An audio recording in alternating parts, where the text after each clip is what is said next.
Europe আপনার জন্য না।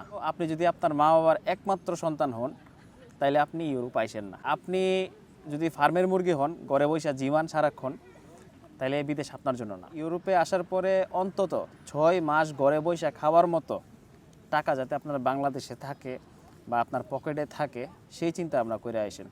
কারণ এখানে সবচেয়ে বড় সমস্যা হলো আওয়ার পরে মানুষের জব পায় না। 2 মাস, 3 মাস, 4 মাস, 5 মাস কখন আপনি জব পাবেন সেটার কোনো গ্যারান্টি নাই। আপনি যদি একটানা 10 থেকে 12 ঘন্টা কাজ করার মতো ধৈর্য, শক্তি, মনোবল যদি না থাকে আপনার, আপনি ইউরোপ আইসেন না।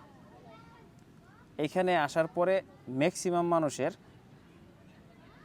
8 থেকে 10 ঘন্টা, অনেকের 12 ঘন্টা, 14 ঘন্টা পর্যন্ত ডিউটি থাকে। তাও আবার কি একটানা দাঁড়ায় কাজ করতে হয়। সো এতটা ধৈর্য যদি আপনার না থাকে তাইলে আপনি ইউরোপ আইসেন না। অন্তত 6